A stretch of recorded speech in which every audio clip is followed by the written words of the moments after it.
Hey everyone, and welcome to the MediBytes channel. Today, we're diving into a really important explainer on orgasmic disorder in women. As healthcare professionals, our whole goal here is to take complex medical info and just break it down so it's crystal clear.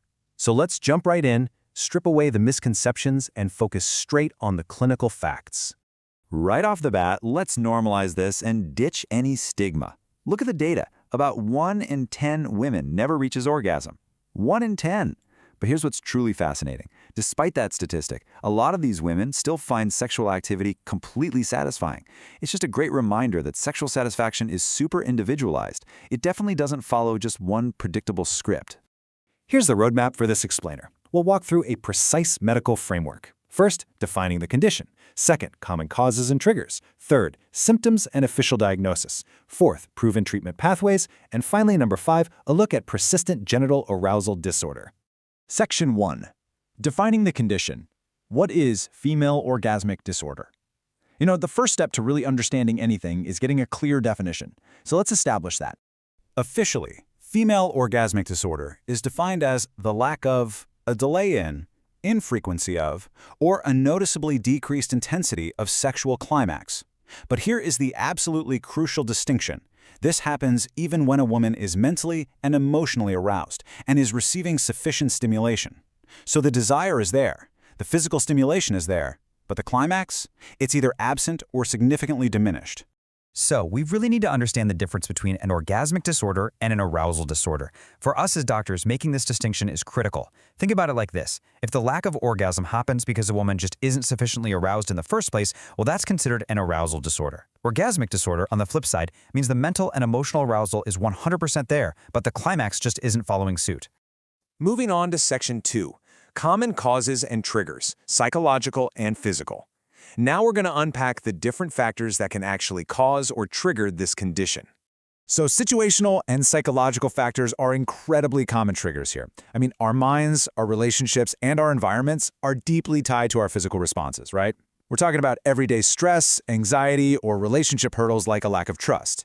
It can also be purely contextual. Maybe it's consistently insufficient foreplay, early ejaculation by a partner, or just poor communication about what actually feels good. And honestly, it even scales up to cultural factors, like a societal lack of attention to female pleasure, or simply a lack of knowledge about how sexual function works for both partners.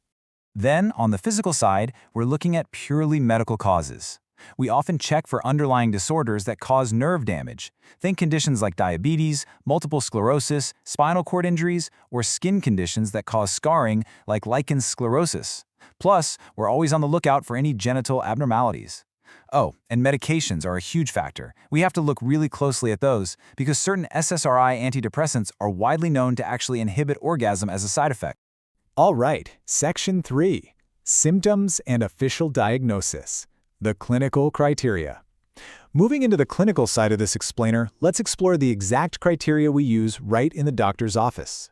Let's see how this builds a complete clinical picture. Doctors actually diagnose this based on a very specific 4-step sequence. Step 1, there has to be normal sexual arousal.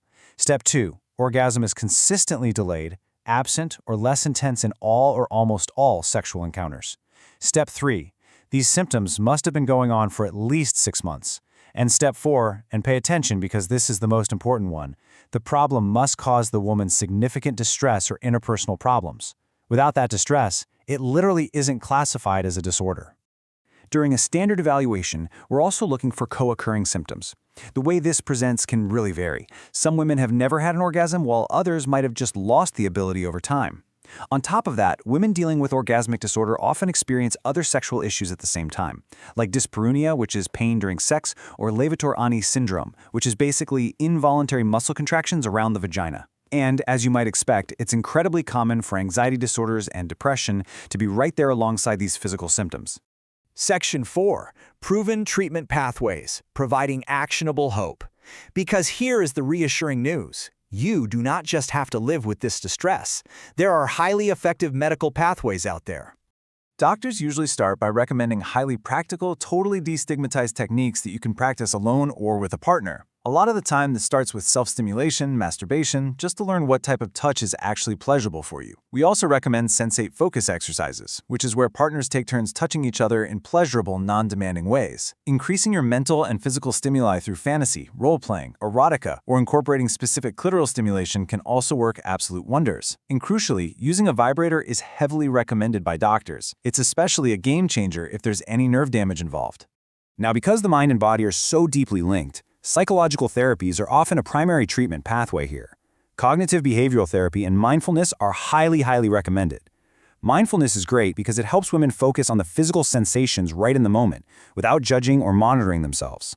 These therapies, along with dedicated sex therapy, are fantastic for helping women manage performance anxiety, process any historical trauma, or work through vulnerability and trust issues with a partner. What about medications? Well, there's currently no specific medication recommended to treat female orgasmic disorder itself. But if an SSRI antidepressant turns out to be the root cause, your doctor absolutely has options. They might adjust your prescription, try a different antidepressant altogether, or even add a medication like bupropion to help counteract that orgasmic inhibition. Which brings us to Section 5, Persistent Genital Arousal Disorder, a contrasting condition. Just to make sure we have a really complete understanding of arousal and orgasmic conditions, we need to briefly look at the opposite end of the spectrum. So, PGAD, Persistent Genital Arousal Disorder. It is officially defined as excessive, entirely unwanted physical genital arousal. We're talking increased blood flow, swelling, tingling, and secretions that can last for hours or literally even days. But the vital distinction you need to understand is that this intense physical arousal happens without any actual mental or emotional desire for sexual activity. The exact medical causes of PGAD, they actually remain unknown. It can be triggered by sexual activity, non-sexual activity, or sometimes absolutely no stimulus at all. What we do know is that tight pelvic muscles can really contribute to that throbbing and tingling. Plus, severe anxiety and constantly worrying about when these intrusive symptoms are going to strike next can actually perpetuate the condition. It turns into an incredibly distressing, often embarrassing cycle for patients. When it comes to treatment for PGAD, the focus is heavily on physical and mental calming techniques. Pelvic floor physical therapy, usually with biofeedback, is a primary tool we use to relax those super tight muscles. We often pair that with mindfulness-based cognitive therapy and treatments for the underlying anxiety. Sometimes SSRIs are used, the evidence there is pretty limited right now. Honestly, a lot of times, the most helpful first step is just getting that reassuring recognition from a doctor that yes, this is a real medical disorder, and yes, it can spontaneously resolve. Wow, we have covered a lot of clinical ground today. But if you remember just one thing, I want to leave you with this single, absolutely critical takeaway. An inability to have an orgasm is only considered a medical disorder if the lack of orgasm distresses the woman. Your personal well-being and your own satisfaction are what dictate the diagnosis. So if your sexual function is causing you distress, please know that help is absolutely available, and it is completely normal to seek it out. Talk to your healthcare provider. They have the tools to help you. Thank you so much for learning with us today.